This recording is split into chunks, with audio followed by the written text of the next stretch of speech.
Welcome to Surviving the Side Hustle podcast, the place where expert-based business owners learn how to build momentum, avoid burnout, and create sustainable success on their own terms. I'm your host, Rob Tracy, strength and conditioning specialist turned founder and CEO of Prime Performance Coaching, the personal performance strategy firm for high-achieving business owners and operators. I partner with driven entrepreneurs to implement the Prime Performance process, an awareness-based operating system that's helped me and countless solopreneurs and small business owners evolve from just being high performers on the edge of burnout to prime performers building sustainable success. The impact of Prime Performance process has led me here, where I'll show you how to get unstuck and design your own Prime Performance life without sacrificing your health, relationships, or sanity. So whether you're hustling after hours or scaling your passion project, today and here you're going to get real stories, science-backed strategies, and practical frameworks to help you excel every step of your journey. It's time. Let's get intentional, build momentum, and become prime performers together.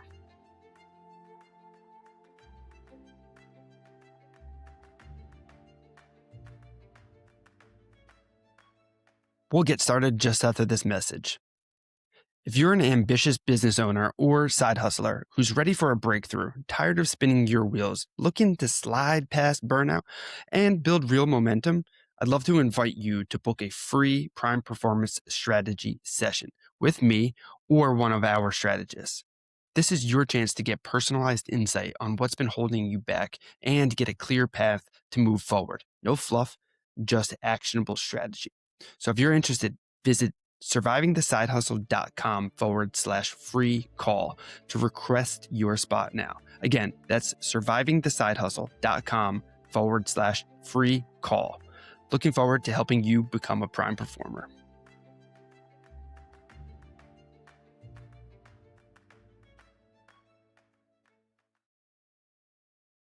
What's going on, everybody? Welcome back to another episode of Surviving the Side Hustle. Looking forward to today's conversation because on today's show, we've got Jay Setchell. He's a Marine Corps veteran, lifelong entrepreneur, and author of The Strength Within You. Jay's story is literally unlike anything you've ever heard before. He's been on death's door multiple times, survived over 70 surgeries, I believe, built and rebuilt businesses across industries, and lived by one simple belief for more than 5 decades. It's too soon to quit. So Jay's mission is to remind people that strength isn't something you're born with, it's something you earn. So Jay, welcome to the show, man. Hey, Rob, glad to be here, sir. Good enough. Yeah, I'm excited to kind of dive in because you've lived a life that most people can't even imagine. A farm kid, the Marines, corporate executive, entrepreneur, all these crazy titles and experiences. For you, starting it off, where do you want to begin the story? Let's hear about who Jay is himself. I think I had a pretty fortunate beginning, being raised on a good sized working farm in the upper Midwest, and it was just because I had good parents. I had good grandparents. I had a good DNA. They believed that you should, they had a sense of urgency. That they understood responsibility and follow that. Do the best you can. It's take care of things now and try to understand. Once you've experienced something, how does that apply to something else that you've got coming up? So I really put a lot back on my mom and my dad. And I think that that's where the basics, because you know, what is it they say, between birth and 17 are your formative years, and what you learn from that. And whether that's good or bad, bad you learn or good you learn. And I was fortunate with that. It gave me a good basic understanding of what was expected. I love that. So I can tell that, like, I think you said it was like an 8th generation farm or something like this. Yeah. So lots of work ethic, honesty, and you said up to 17 is about where your formative years kind of end. And I know you joined the Marines shortly after, and that was literally a life-changing experience. Could you share a little bit about that? I enlisted in the Marine Corps when I was 17. My grandfather ended up having a heart attack, so I got put on a delayed enlistment program, went in right when I turned 18, shortly after I turned 18. But the most important thing that happened out of that, I started out in tanks, armor, but I quickly went into criminal intelligence. But I ended up at one of my guys' houses that was working for me or in my unit, and he'd been the people that he was undercover tracking found out where he lived and had beaten him really bad and cut his head open pretty bad. His ear was hanging off down into his neck. And through that whole thing and getting him in the car because he was bleeding out. I didn't know how long he'd live. I wanted to get him to the Marine Corps base, to the emergency room. His wife went with us to hold a compress on his head. And make a long story short, a semi was pulled across the road with no lights on, no markers, no anything. Cars behind us would have hit the semi had we not, but we hit the semi. I died. Linda died. She ended up they got her back long enough. She was in a coma 18 months and passed away. Roy didn't get torn up as bad, but he got burns over 60% of his body. The car was on fire. It went from 17 feet to under 10 feet in length. It went to nothing. So, I was 32 facial fractures. Everything was bad, but I had a bad death experience out of that. But, other than that, I learned a lot that I sum up like this, that what you see in damages a lot of times, can heal. If you can see with the problem, you got something to work on. When I had my neck broken, you can't see it. It's inside. It's internal. But I don't know. I just don't ever give up. I don't quit. And I was in a coma. Then they put me back in a coma, and I spent 8.5 months in traction in bed. I had some really bad problems throughout that, third-degree burns and so on. It was just look for the next day. Look for the next bit of healing. And if it's like every second becomes a minute, every minute becomes an hour, every hour becomes a day, and before you know it, a month has passed, and you just got to suck it up and bear it. And I was going to say that that's where I really learned that sweat dries, blood clots, and broken bones heal. Suck it up. And because you can't get out of bed. When you're in traction, it's like, just move forward. Move forward. That's all. Yeah. And that's pretty powerful stuff too, because so explaining a little bit here, so your neck was broken, literally died, and now you're trying to piece yourself together in your head. How are you moving forward? Because that doesn't sound like there's much forward to strive for. Well, I died again. I got out of the hospital after a year, and then 3 years later, a drunk hit me almost head on and took the left side of my car off and ripped me up bad, rolled several times, died again, was up in the sky. And neither time did I feel any pain. It was just like I was gone. And that gentleman didn't have a seatbelt on, got thrown out of his truck, run over by his own truck and killed. I had my seatbelt on, so fortunately if we would have had airbags and stuff, I think that may have helped me more, but it still was pretty bad. And then 8 years later, I started some other businesses and did whatnot in between. But 8 years later, on the 4th of July, 1981, I jumped in a swimming pool, feet first, and broke my neck in 4 places and drowned. And 2 people, they talked about coming in to get me, but somebody said, no, he's a crazy Marine, man. He'll grab a hold of you and he won't let you go. You're going to be fighting for it. And that wasn't the fact. I could see people swimming over me. I could see people jumping in, but I couldn't. And when you got to breathe, you got to breathe. You can't hold your breath till you pass out. And, but a young lady finally, after I was on about 7.5 to 8 minutes, I was told later I was changing colors because I had drowned. I was now gone for a couple of minutes, and my body had no oxygen. And she jumped in, and then somebody saw her struggling, and they jumped in. A gentleman jumped in, and they got me back up, and they threw me out of the pool so hard it broke my left cheekbone. Why it didn't sever my neck all the way, I don't know. But God was with me. It's like I could say this in a different way later, but it's I made the choice to jump in the pool because some guys we were messing around. It was the 4th of July. We'd been playing volleyball. We'd had something to drink, and so on.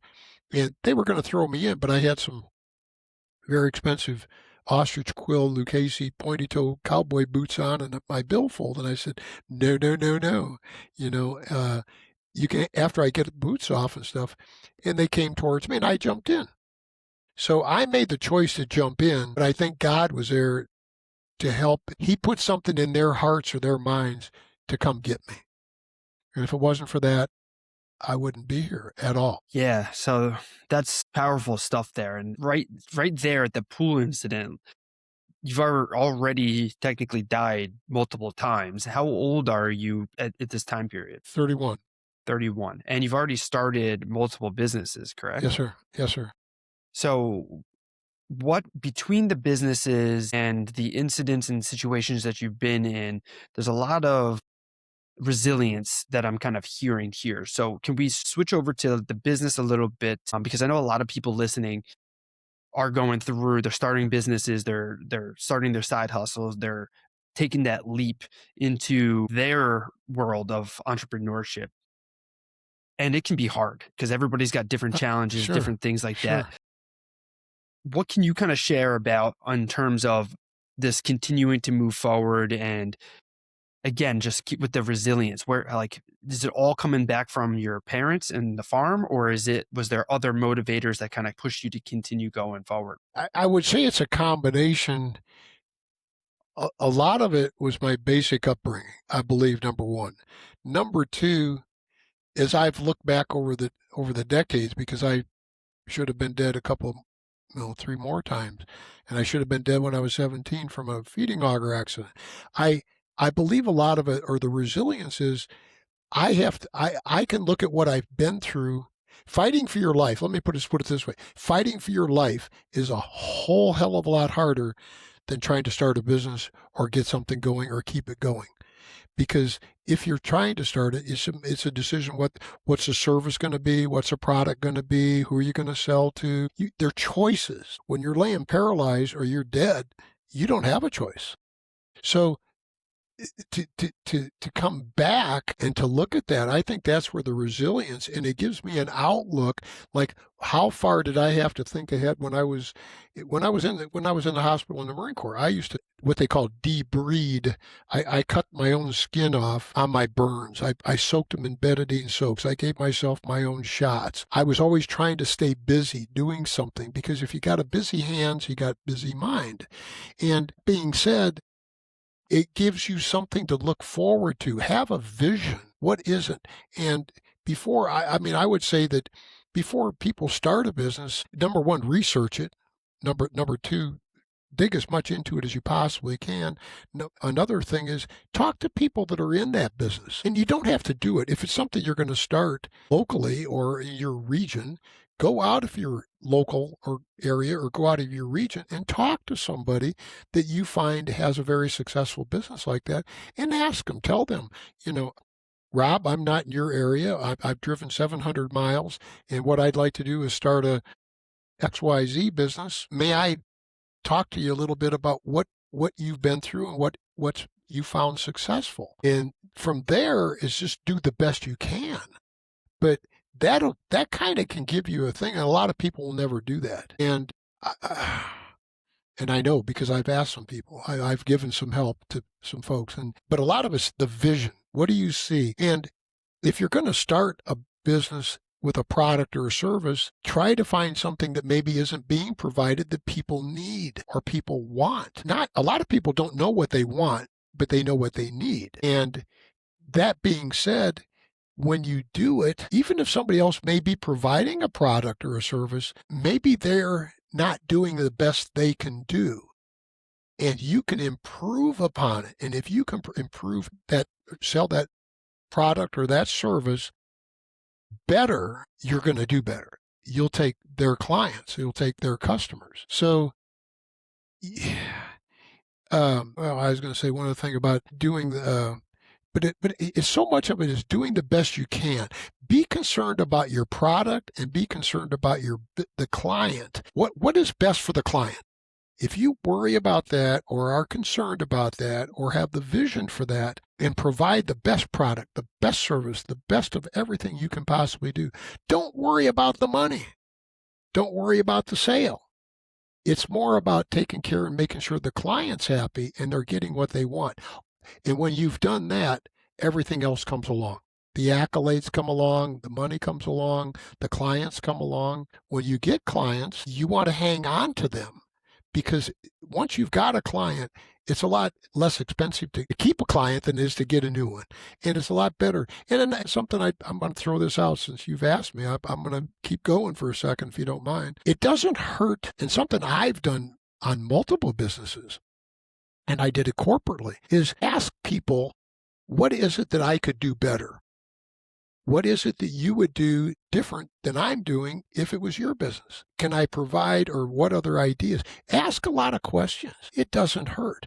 And they feel now they're empowered because they feel like, hey, I've got some input into your business. If Rob comes to me and says, Jay, I've got a mobile car wash business. What is it that I could do better?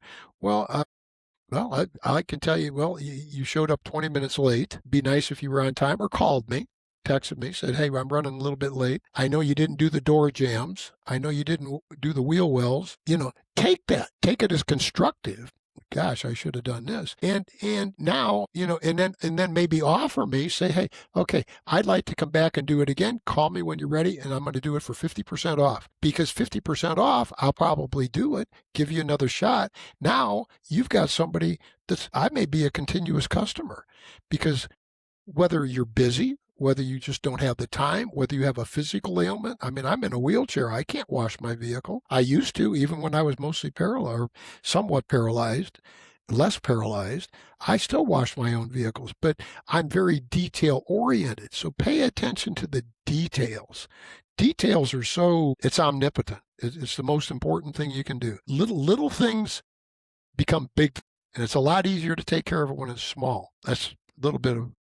Yeah, I love that. And you mentioned a lot of things there that I feel like is really important to kind of reflect on, because kind of going back, I feel like a lot of individuals are almost afraid of the feedback sometimes, because then they're Definitely. comparing themselves to others. And for people listening, and you're hearing Jay's story as we kind of continue through some of this, don't sit here thinking like, my problems aren't big enough. Like, I'll never be successful because I haven't gone through as many hardships.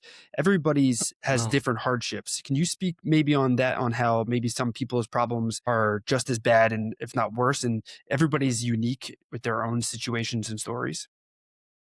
Well, number one, I mean, what if you're raised in a family or without the family, broken house? Well, let's look at the facts. Let's say drugs are involved, uh, broken parents, broken whatever. That doesn't mean you can't overcome that. There's 10 two-letter words that I use a lot. It's in my book. It says, if it is to be, it is up to me. If it is to be, it is up to me. They're very powerful, because that's up to that person to do it. It's like, Rob, you or I, we can talk to somebody, or for the people listening, you can be motivated by somebody or inspired for a day, a week, an hour, a month, whatever. But if you don't have the guts to pull yourself up by your own bootstraps constantly, and have that strength or that resilience, as you use the word, then if you've attended a talk or something where you're speaking, stay away. Don't waste your money, because if you can't do it yourself at some point, or see that. Now, maybe they do need to hear it, but they need to be told the hard truth. That's the problem with a lot of people today. And a lot of people, there's some really good young people that are kicking ass. They're doing well. They're very good. But there's a lot out there, they just go, woe is me. I'm going to give up. I'm not going to do it. And it drives me crazy. It drives me nuts. And I'm 76. I'm involved in something. We just went international. 48 countries. Just picked them up last week. But it all becomes because of something I've never quit. I've never quit moving ahead. I've never quit trying. And I personally believe in having at least two businesses minimum, 3 if you can. That's multitasking, and maybe one's not very big. Maybe it's just a little something. You're building it on the side. Maybe one's a little bit bigger, a little bit better, a little more profitable. But if one goes down, it gives you something else to work with too. You're not just tied to one thing, and always have that option in your head that you can move aside. And that's something you can learn from other people that you ask as clients, as customers. Don't be afraid to ask. I had an instance corporately that a book for the Yellow Pages, when people remember the Yellow Pages, was losing money. It had never made money. And it was a multi-million-dollar book. And I changed a lot of things. I came out with I called it a CAP program, CAP, because in combat in Vietnam, we had a combat action platoon, but I changed it to Customer Appreciation Program. And simply by that, I would stop in, I'd see Rob, and I would say, "Hey, Rob, I know you work with us. We take care of this product or this service for you. And I'm stopping today just to say hello. Thank you very much. And I brought you a gift." And make it something nice, something you buy wholesale for $25. You buy 50 of them or whatever you can afford. And that's something that's a $50 item, something that's usable, something that's memorable. And stop and say, "Hey, I brought this for you. It's just a thank you. No sale, no anything else." But while you're there, ask them what else is going on. Maybe they'll give you some feedback to products that they've got, services they're offering, things that they need. But always listen. What else is it that you would like to see? What else is it that you would like to do?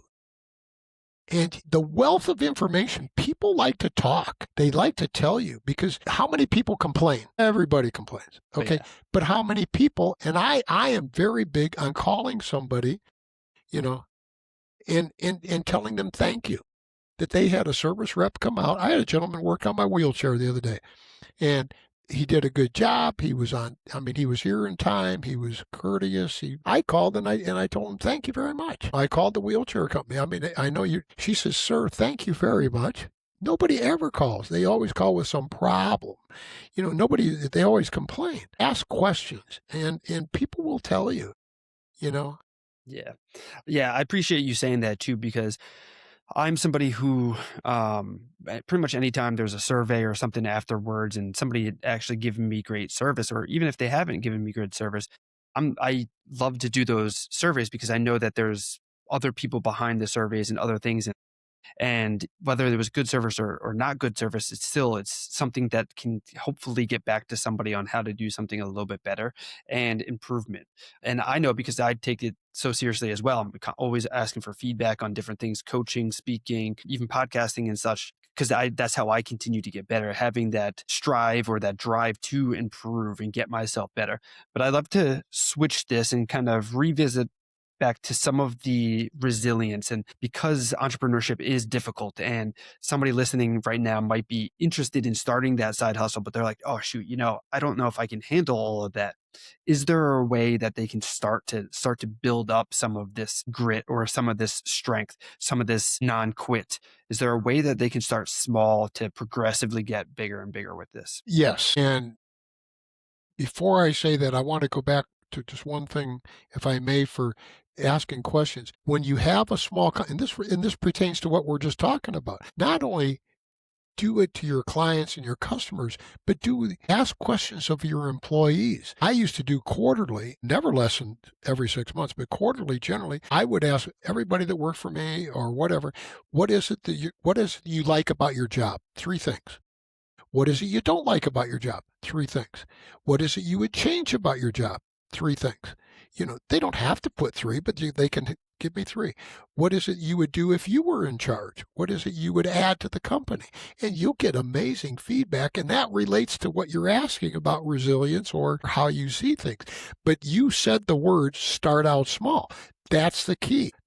My grandmother had an old saying, it was inch by inch, it's a cinch. Yard by yard, it's very hard. And that's true. The journey of 1,000 miles, it starts out with one step. Me, it takes.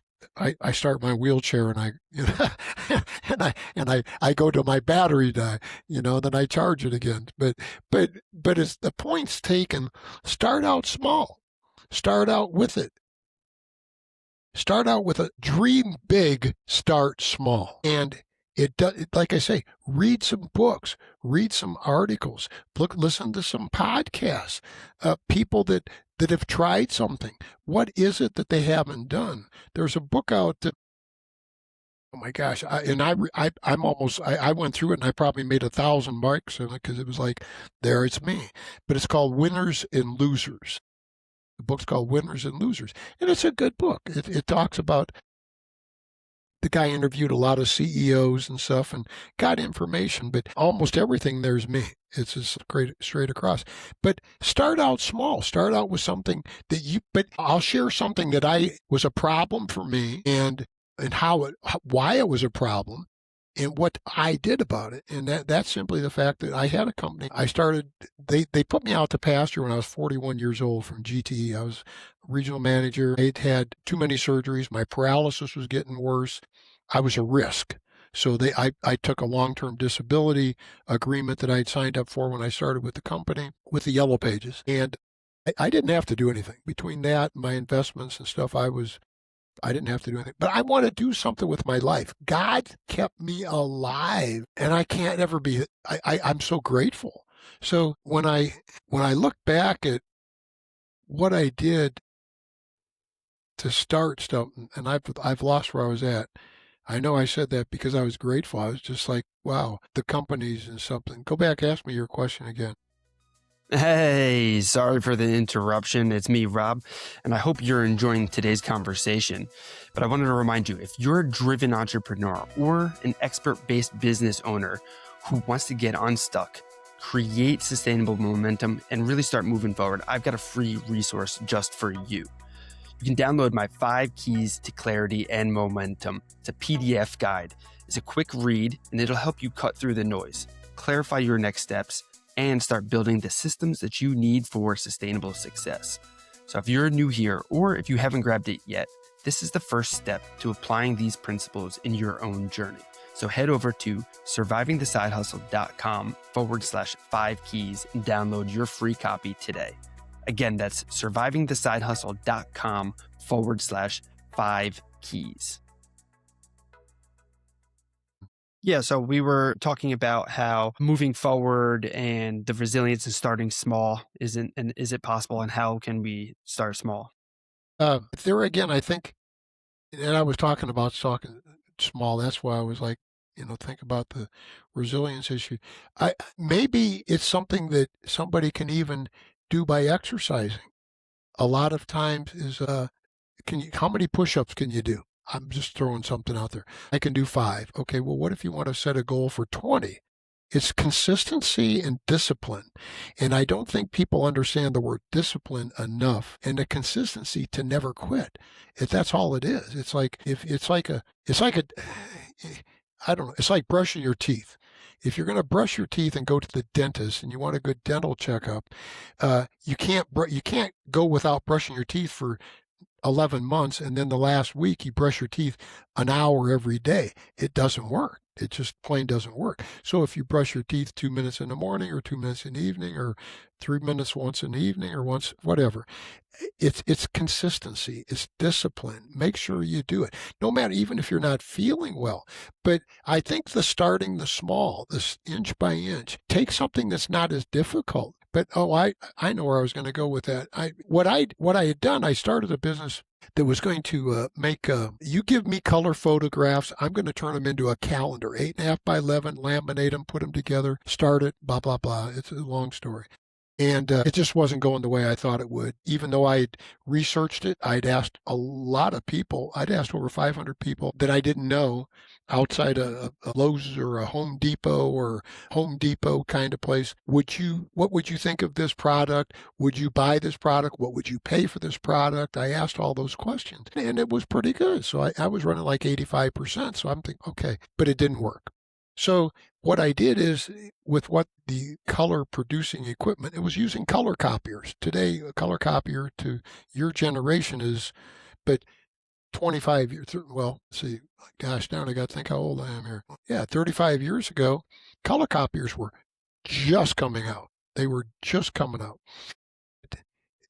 By taking that, what I could do with a color copier, I looked at realtors. Stuff those little flyers in the boxes they had on real estate signs. I don't know if they do it any. They don't. I don't look around at. I don't think they do it much anymore because you get on the internet. But they stuck little flyers in. Well, the flyers were always black and white. So I thought, well, what if we could add a color picture of the house and we could highlight certain areas, because that's all I was limited to on the equipment I had.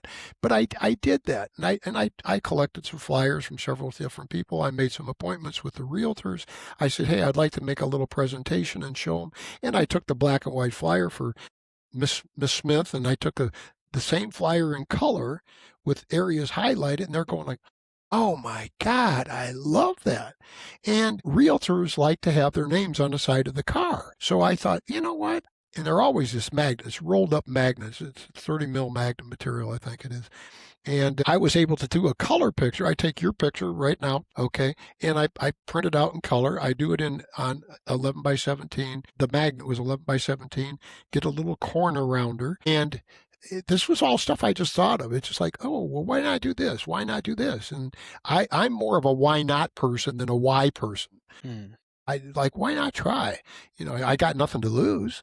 And so I would take a picture of you with a color, and I would laminate it, and I would trim it around the edges, but I wouldn't break the seal. And then I would use an adhesive and put on the back of it. But we would actually add your picture to the print we wanted, like, Bob Smith, realtor for whatever company, and your phone number and whatever else.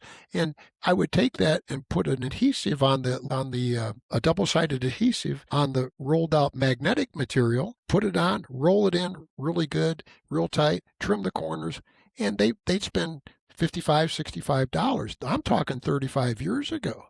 And they cost me about $4. Okay. So, but what that did, that led me into providing lots of realtors with lots of color copies. Well, that was when color copies were $1.25 a piece, or $1.50.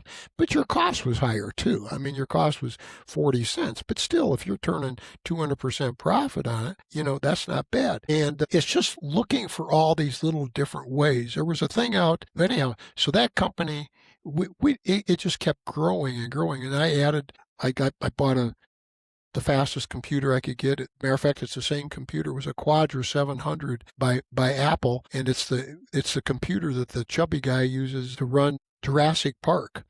When the guy that's eating all the food and all the stuff, same computer. It was the quickest thing. I got the biggest monitor. I got a good scanner. And some of it you got to lease, some of it you got to rent or buy or borrow. You got to do what you want. And maybe I can't get the fastest, but I was fortunate enough to be able to do that. But things grew quick, and they grew quick. So I had started out in my office. I went to my garage. I had a 3-car garage. I made 2 cars into an office. I went from that to 500 square feet in a retail little shopping center. That lasted 6 months. I went to 1,200 square feet. That lasted about 6 or 7 months. Next to me was 900 square feet. We took a chainsaw and cut a hole in the wall, and I rented that. And we trimmed it out, and now we had 2,100 square feet. In the meantime, we kept adding imagination. What is it you would like? And not only something you like a color copy. Okay, you're getting color copies. I would laminate the color copy. Well, if you laminate it, you can't, you 3-hole punch it. You can't tear it out of a 3-ring binder. Plus, if you spill something on it, you can wipe it off. It doesn't hurt it. So, if you came in for 100 color copies for a company, I'd print out an extra 5, laminate them, and just give them to you, and say, hey, tell me what you think. I will guarantee you that 99% of the people came back and they got everything laminated after that. Well, the laminate and trim out, the labor, was probably about $0.05 a piece. And you're selling them for $1. Wow. Figure the profit. Yeah. And when we were doing thousands and tens of thousands of them, I found a company in Houston that all they did was laminate and trim. So I would send it to them for 8 cents a piece and sell it for 60 cents, but I was doing thousands and thousands and thousands and tens of thousands. So, excuse me, it's just thinking ahead. And wide format printing was coming out. And I looked at it, I saw it, I planned on it. And when it hit, I jumped on it. I was the first one that bought it. And I upped my computer system. Everything I did, we were running dual monitors. Mm. And we started making trade show displays. Well, pretty soon we were doing $1 million a year. Pretty soon we bounced up to $2 million a year. It just kept growing. And we had Exxon Mobil, we had Anadarko Petroleum, we had Black and Decker Household Products. That was a house account for everything they did nationally. And it's because we were always trying to do the best, and we were trying to outdo anybody else. And I'd ask them, what else is it we can provide? What else would you like to see? And they were winning awards, so I guess we were doing a pretty good job. But what happened that I want to say that where I started to fall back, we had some requests for video production. So I started another little company on the side, and I didn't know much about it, but I was getting requests for it. So I thought, I'll try this. And I hired a couple of people that had a little bit of a background in it. One person that had more of a background in it, and it was back in VHS days. But we had the software. We could create everything. We could do anything. And but what I want to share I was sold on what we were doing. What we were doing was working good. We were adding, we were growing. I mean, I went to 3,000 square feet. Then I had to buy a 5,000 square foot place, and I rehabbed it. And I added an 8,000 square foot building behind that. So we were 13,000 square feet. And 5 years before that, I was at 500 square feet. But it's because I want to do it. And I think a lot of this goes back, the resilience issue goes back a lot to wanting to live, wanting to move, fighting through a broken neck, fighting through being paralyzed, fighting to walk, which I did, which they said I never would do. I would never move from the shoulders down. But the video production company just wasn't hitting it. It wasn't hitting the numbers. It wasn't hitting the thing. And I was hoping for it. So my big comment to people that are looking at, have a passion for what you're going to do and be committed to it and have the faith that it's going to work and the belief that it's going to work. Don't just hope it's going to work okay.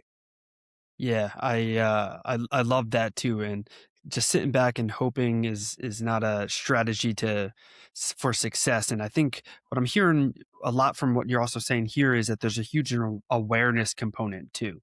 So setting the goal, setting the incremental progress, but you can't do those things without knowing where you're at first. You had said before, like, hey, if you set a goal for 25 push-ups, how many can you do first off the bat? If you're trying to grow a business, hey, where are you at? What are your skills? What can you do to kind of move forward from there? Yes. And I think, and you just used the word knowing where you're at. It was like with the video thing, I just knew it wasn't hitting it. It was about 8 months, 9 months into it. I just didn't have a passion for it. It wasn't working out. And I realized that, yeah, I'm hoping this is going to do this. I hope Bob's going to be able to do a better job. I hope we get this. And I didn't have that belief. And I will take that back to when I broke my neck. I believed and I had the faith 100% that I was going to walk. I was told I wouldn't. 5 months into it, they were concerned because I was going to have a mental problem because because I was never going to realize that I could walk. But I believed it. I had the faith of it. And I didn't have that with the video thing. I just didn't have it. And I was just getting by, and I ran into a gentleman. I was talking to him about it, and he said, hey, I've been thinking about doing that. And I said, I'll tell you what, I'm thinking about getting out of it. Would you be interested in my equipment? It's all virtually brand new. Come in, take a look at it. I'll sell you the stands, the recorders, everything. And with the money that I did make, covered the money that I lost on the equipment, which wasn't too bad. I mean, it really wasn't. And I broke even and I got rid of it. And it was like taking a weight off your shoulders, too. It's like, man, I'm done. Now I can really get back to what I believe in. And we kept growing. We went from a 3 foot wide format printer to a 6-foot wide format printer to this, to that, to whatever. And that kept growing. And then I decided to move out of it. And then I moved on and did other things. Moving on forward to other things. And I want to ask you, because you often say, or from our previous conversation, you had said that strength isn't inside of you, it's within you. Can you explain that difference? I believe that something that's inside of you is a closely kept secret. It's inside me. I have it inside me to do it. But within you is something that you accumulate from a knowledgeable conversation with somebody else. You learn something. You pull it into you. It's within you. It becomes part of you. In other words, it's not just something. I've got a fingernail in my, that's not a good analogy, but it's within you. So within the strength within you, the book, It's Always Too Soon to Quit. The reason that I looked at it, and that's what the book is really about. It's not about, I wrote about the medical issues and whatnot, but the strength within you, where do you get that strength? Does it come from your childhood? Does it come from church? Does it come from school? Did it come from a coach? Is there something you can pick up? I've got a little story I could share with that about a teacher that gave me probably the best lesson I ever had in high school. But is it anger? Is it frustration? Is it irritation? Is it pain? When pain pushes me, I push back. And if you're really busy, Rob, and for those that are listening, if I got a mouse, okay, if I can't get my mouse to work and I'm really thinking about, I'm working on, I'm digging it, I'm researching, I'm looking up, I'm going to call the company. I don't know what's going on with it.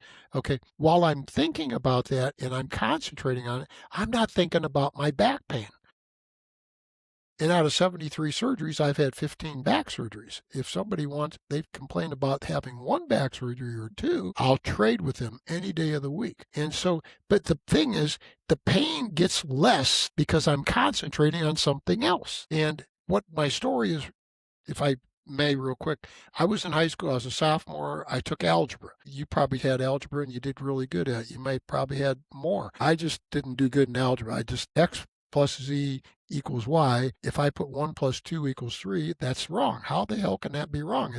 You didn't give me any numbers to work with. So, but anyhow, I took algebra. My first semester, I got a D. Second semester, I'm bombing it. I'm like, oh man, this is bad. This is 1960, early 65, I guess. I don't remember. Anyhow, so I took the final test, and I bombed it. I mean, I knew when I was going through it, I was killing it. I'm going to have to repeat second semester at least of algebra. I'm going to fail it. So when I was leaving that day, the teacher, Mr. Malcolm, and he says, Jay, would you come here for a minute? I was one of the last kids in the class. He says, listen, he said, you failed the test. And basically, for all means and purposes, he said, there was a Tuesday. He said, tomorrow I'm going to be in here working and grading papers and taking care of things and getting ready to do report cards. Report cards were out on Thursday. It's the end of the year. And he said, I'd like to have you come back tomorrow. I'm going to invite you to come back and try taking the test, take the final one more time. And I said, yes, sir.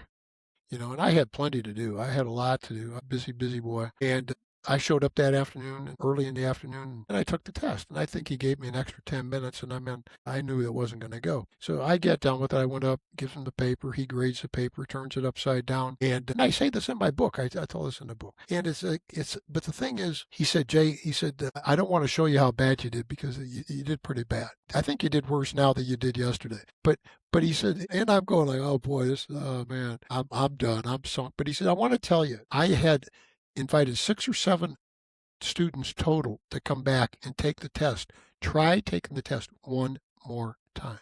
You know how many showed up? 1. You. That's all.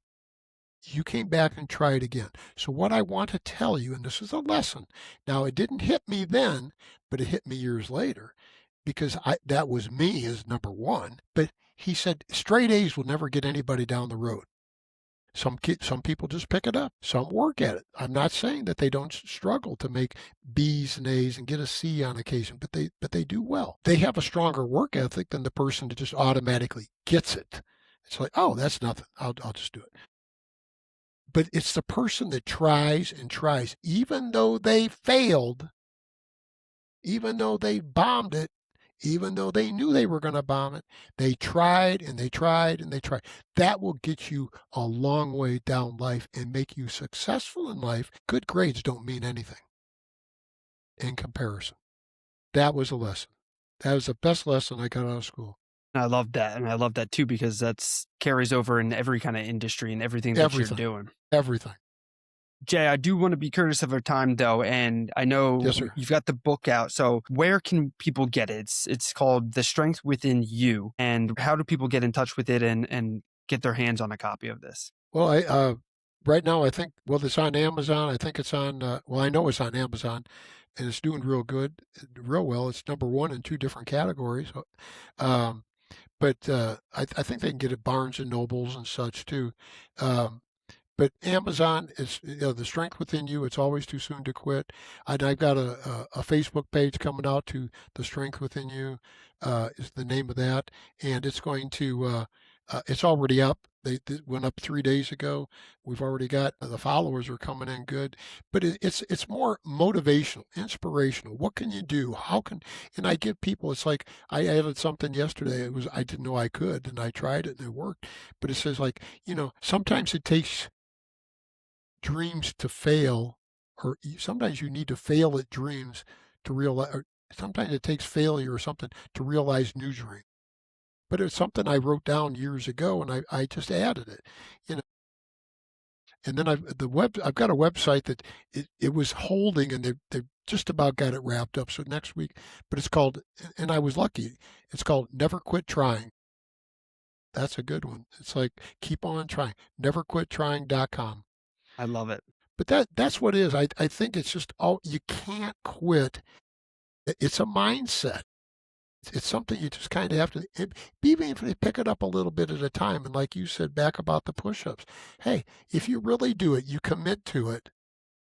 Man, I got 10. I'm up to 10, and I mean I couldn't have done 6 the other day, no matter what, or a week ago or 2 weeks ago. It's a little bit at a time. A little bit at a time will take you a long way. Dream big, start small. Love that. I love it. Love it. And the book again is The Strength Within You. And the website is neverquittrying.com. The website is neverquittrying.com. And Facebook page, where can people join that? The Facebook page is The Strength Within You.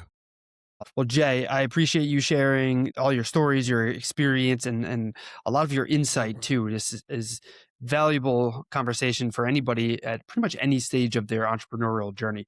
A lot of these lessons that you shared today are great reminders, and also like just good to keep on top of your mind, that starting small, dream big, never quit, and remembering that the strengths are within you, not inside of you. Yes, sir. Powerful stuff. Yes, Jay, sir. thank you so much for coming on today. Thanks, Rob. I appreciate it, sir. Thank you. That's all for today's episode of Surviving the Side Hustle. If you found value here, please don't forget to rate and review the show on Apple Podcasts, Spotify, or wherever you're listening from. And please create a shared success by helping us share this episode with someone who you think would benefit from today's conversation. And finally, don't forget to connect with us at survivingthesidehustle.com and give us a follow on socials so that we can take part in following along in your entrepreneurial journey. Until next time, remember, success doesn't require a complete sacrifice, just strategy, momentum, and the right support.